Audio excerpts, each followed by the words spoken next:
بسم اللہ الرحمن الرحیم۔ ناظرین، میں ہوں آپ کا خادم جی ابراہیم۔ یہ بھی ہمیں آپ بتائیے گا کہ ملکی منظرنامے پر ہمارے صوبے میں بہت سے شاعر تو پیدا ہوئے ہیں، جن میں احمد فراز صاحب ہیں، نذیر تبسم صاحب ہیں، ناصر علی سید صاحب ہیں، خاطر غزنوی ہیں، فارغ بخاری ہیں، محسن احسان صاحب ہیں، رضا ہمدانی ہیں، اور موجودہ وقت میں آپ دیکھ لیں بشرا فرق خواتین شاعروں میں، اور اسحاق وردک صاحب بھی شامل ہیں۔ لیکن اس منظر نامے میں ہمارے صوبے کا کوئی بڑا جو افسانہ نگار ہے وہ سامنے نہیں آیا، اس کی کیا وجہ ہو سکتی ہے؟ خادم ابراہیم صاحب، آپ نے بہت اچھا ایک سوال کیا، اور یہ آپ کے چینل کے توسط سے میں پاکستان کے دوسرے بڑے شہروں میں بیٹھے ہوئے لوگوں تک بھی پہنچانا چاہوں گا۔ بنیادی نوعیت کا سوال ہے کہ ادبی منظرنامے پر پشاور یا خیبر پختونخوا کے بڑے نام نظر کیوں نہیں آتے؟ اس کے پیچھے چند ایک وجوہات ہے۔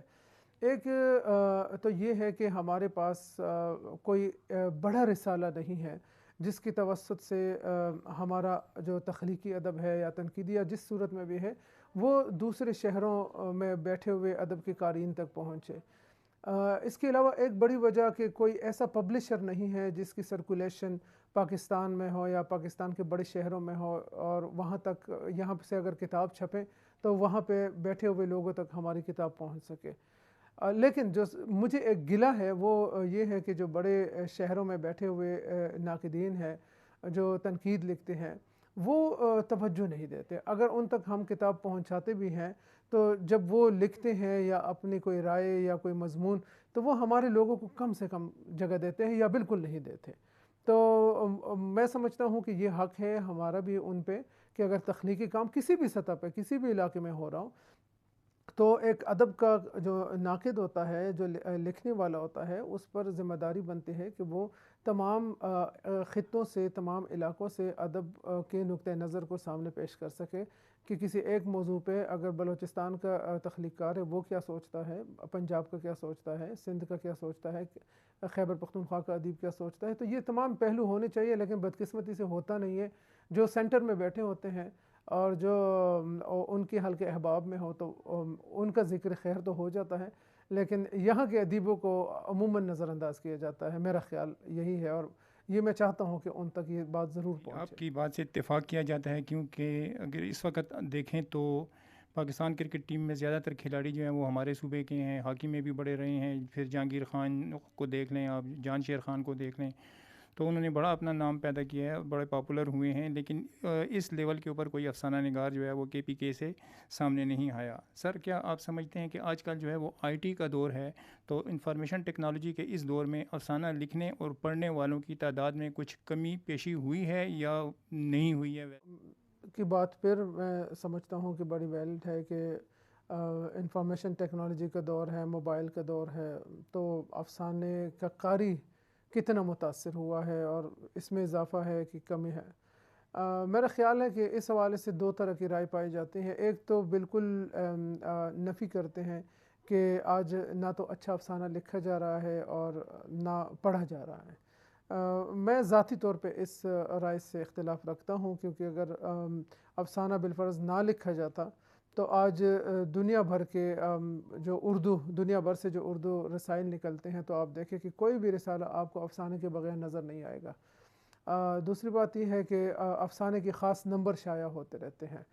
تو مسئلہ یہی ہے کہ جو جدید ٹیکنالوجی ہے اس نے قاری کے اندر وہ سنجیدگی باقی نہیں رکھی جو ایک کتاب کے مطالعے سے اس پر ایک کیفیت طاری ہوتی ہے یا وہ اس ماحول میں اتر جاتا ہے۔ تو یہ ایک تھوڑے سے ضرور ہے کہ غیر سنجیدہ کاری زیادہ ہو گیا اور سنجیدہ کاری کم ہو گیا ہے، لیکن افسانہ آج بھی لکھا بھی جا رہا ہے اور پڑھا بھی جا رہا ہے، اس میں کوئی شک نہیں۔ اور اس کا ثبوت یہی ہے کہ آج کوئی بھی رسالہ آپ اٹھائیں گے تو اس میں آپ کو افسانے نظر آئیں گے، اور اگر آپ تحقیقی سطح پہ دیکھیں تو بھی افسانے کے حوالے سے بڑے بڑے لکھنے والے بھی موجود ہیں، اس کی تنقید بھی لکھ رہے ہیں اور رسائل میں بھی چھپ رہے ہیں، اور جامعات میں تحقیقی سطح پر ان موضوعات پہ خواتین افسانہ نگاروں میں عصمت چغتائی ہے، قرۃ العین ہے، حیدر ہے، بانو قدسیہ ہے، ان کے افسانوں کو آپ کس طریقے سے دیکھتے ہیں، اور ان میں سے کس خاتون کے افسانوں نے آپ کو زیادہ جو ہے وہ متاثر کیا ہے؟ خادم ابراہیم صاحب، یہ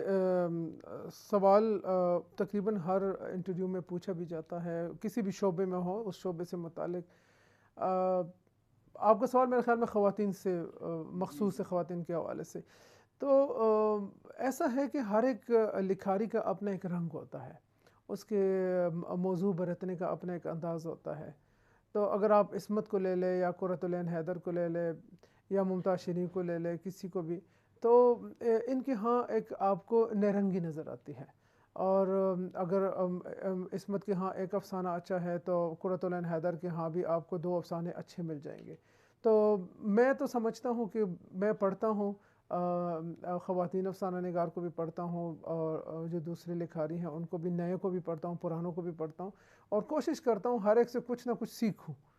تو میں ان کو ایک ادب کے طالب علم کی حیثیت سے پڑھتا ہوں، اور ان سے سیکھنے کی کوشش کرتا ہوں، اور یقیناً سیکھتا ہوں، اس میں کوئی دو رائے شاہ نہیں ہے۔ صاحب، یہ بتائیے گا کہ آپ کیا سمجھتے ہیں کہ معاصر افسانے کے بڑے موضوعات جو ہیں وہ کون کون سے ہیں؟ افسانہ کسی بھی دور کا آپ لے لیں تو اس کا موضوع بنیادی طور پہ انسان اور اس کا معاشرہ ہوتا ہے۔ ہر ادب جو ہے وہ اپنے دور کے ساتھ جڑا رہتا ہے، اور اس دور کے جو حالات اور واقعات ہیں اس میں اس دور کے تخلیقی ادب میں ہمیں اس کی تصویریں نظر آتی ہیں۔ تو معاصر ادب کے موضوعات میں اگر آپ دیکھیں تو آپ کو دہشت گردی سب سے پہلے نظر آتی ہے، کہ یہ ایک بڑا اور بنیادی موضوع رہا ہے۔ پھر ایک موضوع جو نئی نسل کی جکڑ بندیاں ہے مغربی استعمار اور ان کی پالیسیوں کی وجہ سے، یا جو نام نہاد مذہبی رہنماؤں کی صورت میں، یا جو نام نہاد سیاسی لیڈران کی صورت میں ہے، تو وہ جو ایک ذہنی جکڑ بندی ہے، تو یہ ایک بنیادی موضوع رہا ہے ہمارے افسانے کا۔ خوف کا ایک عنصر ہمارے نئے افسانے میں شامل رہا۔ اور اس کے علاوہ میں آج کل ایک ریسرچ پہ کام بھی کر رہا ہوں جو آئیڈینٹی کرائسس کا، جو شناخت کا بحران جنم لے چکا ہے۔ تو یہ چند ایک بڑے موضوعات ہیں، اور اس کے علاوہ ادیب جو ہے وہ بڑا بیدار مغز انسان ہوتا ہے، حساس ہوتا ہے، اور ان کی نظر ہوتی ہے ہر ایک چیز پہ۔ تو اور اب تو میں نے آپ کو بتایا کہ افسانے کا مزاج بدل گیا ہے، تو صرف علاقائی سطح پہ نہیں دیکھا جاتا، عالمی سطح پہ کیا کیا ہو رہا ہے، کیا کیا تبدیلی اور رونما ہو رہی ہے، کیونکہ گلوبل ویلیج ہے۔ امریکہ میں کوئی واقعہ ہوتا ہے، ادھر پاکستان میں ہم متاثر ہوتے ہیں۔ تو یہ تمام تر چیزیں ادیب کی نظر میں ہے، اور وہ بڑے خوبصورت اور عمدہ پیرائے میں اس پہ۔ شاہ صاحب، آپ بتائیے گا کہ آپ کی تصانیف کون کون سی ہیں افسانہ کے لحاظ سے جو آپ نے اس وقت لکھی ہوئی ہیں؟ میرا جو شائع شدہ کام ہے وہ 2 افسانوں کے مجموعے کی شکل میں ہے۔ ایک پہلا مجموعہ میرا 2011 میں آیا تھا، خوف کے کتبے کے نام سے، اور دوسرا پھر یک بستہ دہلیز 2017 میں آیا تھا۔ اس کے علاوہ ایم فل اور پی ایچ ڈی سطح کا کام بھی افسانے ہی پہ ہے، اور انتظار ہے کہ موقع ملے تو وہ بھی اشاعت کے مراحل سے گزرے۔ لیکن ایک کام میرے کریڈٹ پہ ایسا ہے جسے میں چاہتا ہوں، میرے لیے فخر کی بات ہے، اور وہ ہے Khyber Pakhtunkhwa text book board کے لیے میں نے 7ویں جماعت کی اردو کی کتاب تیار کی تھی، اور وہ کئی سال تک وہ ہمارے صوبے میں پڑھائی جاتی رہی۔ تو یہ میرے لیے، میرے خیال میں، کہ ایک بڑا اعزاز ہے کہ بچوں کو میرے لکھے ہوئے اسباق پڑھائے۔ بڑی خوشی کی بات ہے کہ آپ کی کتاب کو جو ہے وہ پڑھایا گیا، ٹیکسٹ بک بورڈ والوں نے اس کو شائع کیا۔ ہم یہاں دیکھ رہے ہیں کہ آپ کے بہت سے ایوارڈز بھی پڑے ہوئے ہیں، بے شمار کتب بھی پڑھی ہوئی ہیں، جس سے آپ کے شوق کا اندازہ ہوتا ہے۔ بحیثیت استاد، آپ اپنے طلباء کو اور باقی ادب کے حلقوں کو کیا پیغام دینا میں چاہیں گے؟ چونکہ میرا واسطہ شاگردوں سے اور طلباء سے زیادہ ہوتا ہے، اور میں ایک ایسے مزاج کا بندہ ہوں کہ کلاس سے ہٹ کے بھی اپنے شاگردوں میں وقت گزارتا ہوں، تو مجھے لگتا ہے کہ آج کی نسل سمجھدار ہے، اور ان کو نصیحت کی زیادہ ضرورت تو نہیں ہے۔ البتہ ایک دو چیزیں جو ان کے لیے بھی ہے اور بڑوں کے لیے بھی ہے، اور وہ یہ ہے کہ وقت جو ہے وہ کوئی منجمد چیز نہیں ہے، اور بدلاؤ کا عمل جاری و ساری رہتا ہے۔ تو یہ جو بدلاؤ کا عمل ہے یہ بڑوں کو بھی قبول کرنا چاہیے، اور چھوٹوں کو یہ سکھانا چاہیے کہ وہ ایسی روایات، ایسی اقدار اگر اپنی بنانے ہیں تو ایسے بنائیں کہ آنے والی نسل کو وہ فخر سے وہ پیش کر سکے اور بتا سکے کہ ہم نے یہ قدریں بنائی اور یہ روایات بنائی ہیں، جیسے ہمارے بڑے ہمیں بتاتے رہے ہیں۔ ایسے نہ ہو کہ وہ آنے والی نسلوں کے سامنے پر۔ بہت شکریہ سید زبیر صاحب، آپ نے بہت اچھی گفتگو کی، اور شاہ صاحب نے یہ پیغام دیا کہ change is the only constant in this nature, کہ وقت جو ہے وہ واحد ایک کانسٹنٹ ہے جو ہر وقت تبدیل ہوتا رہتا ہے، بدلتا رہتا ہے۔ بہت اچھی نشست رہی، انشاءاللہ ان کے ساتھ آئندہ بھی ملاقات رہے گی۔